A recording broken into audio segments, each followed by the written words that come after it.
Jubilee Hills bypoll notification విడుదలైంది. ఈ నెల 21 వరకు నామినేషన్లను స్వీకరించనున్నారు. అక్టోబర్ 22న నామినేషన్ల పరిశీలన జరగనుంది. నామినేషన్ల ఉపసంహరణకు 24 వరకు అవకాశం ఉంది.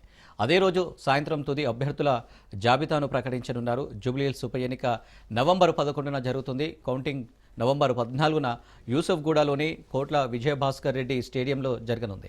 అదే రోజు ఫలితాలను ప్రకటించనున్నారు. సిట్టింగ్ ఎమ్మెల్యే మాగంటి గోపీనాథ్ మృతితో జూబ్లీహిల్స్ ఉప ఎన్నిక జరుగుతుంది.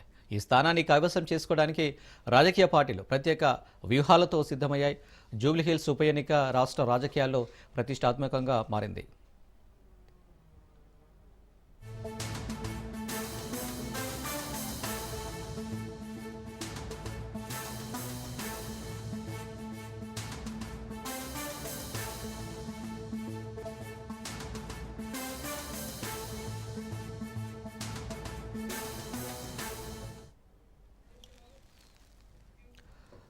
జూబ్లీహిల్స్ బైపోల్ నోటిఫికేషన్ విడుదలైంది. ఈ నెల 21 వరకు నామినేషన్లను స్వీకరించనున్నారు. అక్టోబర్ 22న నామినేషన్ల పరిశీలన జరగనుంది. నామినేషన్ల ఉపసంహరణకు 24 వరకు అవకాశం ఉంది. అదే రోజు సాయంత్రం తుది అభ్యర్థుల జాబితాను ప్రకటించనున్నారు. జూబ్లీహిల్స్ ఉప ఎన్నిక నవంబర్ 11న జరుగుతుంది. కౌంటింగ్ నవంబర్ 14న యూసఫ్గూడలోని కోట్ల విజయభాస్కర్ రెడ్డి స్టేడియంలో జరగనుంది. అదే రోజు ఫలితాలను ప్రకటించనున్నారు.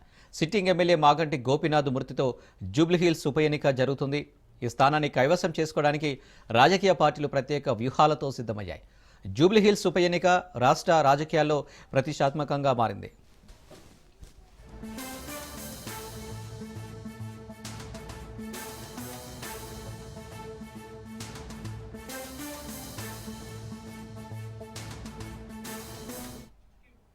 రైట్గా దీనికి సంబంధించి మరిన్ని డీటెయిల్స్ మా ప్రతినిధి రాజు లైవ్లో అందిస్తారు.